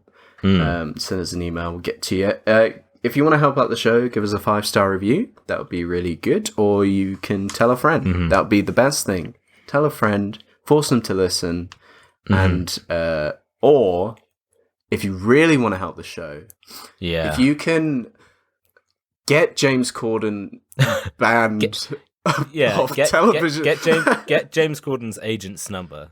Yeah, let's get him on. Yeah, oh my god, could you imagine? Out of fucking nowhere, he just goes on. They're just like, yeah, there's this podcast, and they're always ragging on you. They hate you, and he's like, okay, let's get on. And then you could just imagine it. We'd do the hey, and he'd be like, hey, yeah, let's go. Okay, do you know what? Yeah. I wouldn't tell you. I would not tell you. We'd start recording, and then you just hear like a boom, and the Discord chat, and then he just, hello, guys, guys, it's me, James. Is this the Bad Film Good podcast? Hooray! I'm so excited to be here. Are we going to do a song? And you're like, okay, give us 2 secs, James. I just gotta talk to Aiden real quick. Like, go into another channel. Like, no, we just don't. We stay. We don't change it in front of him. Yeah, I'm like, just give me a second. What the fuck is this? You hear me throwing shit around the room. I'm not doing it. Yeah, I'm not doing it. You're like, come on, man. I put. It's for the bit. It's for the bit. It's okay. It's just we don't look. I pretended to like him, and that you don't like him. Okay, that's the. I told him that's what the bit. We're just gonna hate on him while he's here. That's what we're gonna do. He's still in the chat. And then I'm like, I know he's a piece of shit, but if we can just get through that. And then I like, even though I've got my swivelly chair right now, and even though it doesn't make a difference, he can't see it. I just like turn in the swivelly chair back around. I'm like, hi James, sorry about that. He's like, hello. Yeah, we'll cut that bit. We won't cut that bit. But as always, we want to leave you inspired throughout your week. So we're going to give you an inspirational quote from Inspirobot, which is a randomly generated image with a random quote slapped on the front of it. Yeah. Do you want to go first? Or do you want me to go first? Yeah, I've got a good bit of the old boomer humor. With my ones. Fits in with the episode, I feel. So you've got a lovely painting canvas. Somebody's in the middle of, but looks like he's doing possibly some vines or some hills or something. It's quite close up, so there's a lot of blurriness. Sorry, when you said vines, I thought you meant like he's recording some vines on his he's phone. Painting a vine, it's like. Hurricane Tortilla. Yeah. He's like, good evening. But you got some greens of various shades and intensities. You've got a bit of brown in there. You've got the sky. You can see some kind of nice thin clouds. And there's 4 lines of writing, and each line of writing is a different color. So you have yellow, nice. You have pink, you have purple, and you have blue. And it and you got a hand with a paintbrush. They're clearly in the middle of painting, and it says, "Marriage is a lot like a fighting cage. Very bad." And I just think of the fighting cage from Spider-Man 1. What, where the sides come down? Yeah, and he's like, "Did your husband make you that suit or whatever?" So maybe that's what they mean. His husband made him that suit, and now he's fighting in a cage. It works. Oh yeah. Okay, cool. Yeah, nice. Spider-Man reference. Yeah, nice. Mine is just like it's a nice sunset, and it's a silhouette of a man like holding up a candle by himself. And the text says, "A butcher will always be a butcher." It's true. Damn. It's true. I imagine that like Billy Butcher, just like, "A butcher will always be a butcher." Like that's season 3. Season 3 of The Boys. That's what he's gonna, He has some great line. He's about to like beat some superhero up or something, and he's like, "A butcher will always be a butcher. A butcher will always be a butcher. Oh, Billy Butcher. Oh, Billy Butcher. But by the way, that's why I said about the butcher thing. It's because my name's Billy. You get the idea. It's true. You can't shield a baby from time. Yeah, good. Right? Yeah. Oh, that's good. Yeah. What great. You can't shield a baby from time. Carl Urban. Let's get him on the podcast. Yeah, after James. We'll get him on with James. You know, there was an idea way back that we were going to pretend, like when we first started, that we were just going to pretend that we'd brought somebody onto the podcast. and I would do the voice and we'd just pretend they were there with us. Maybe we'll renew that idea and just pretend. I forgot that was a thing. So we'll start an episode and we'll be like, we've got Carl Urban with us, and we'll be like, all right. I'm Billy Butcher. You can't shield a baby from time. Do you know that? It's true. We'll get James on. Oh no. Hello. You'll just hear a sound. Just like I've decked him. He's gone. Oh, you kill me. You're like, oh, we've got a guest coming in. He's coming in the door now. You say like, hello everyone, and they're just. I'd reenact it. I'd just beat them up. Do you know what? I'm gonna get a James Corden lookalike, not sound alike, just lookalike. He's just like, all right. So when do I get paid? Yeah. I don't sound like him.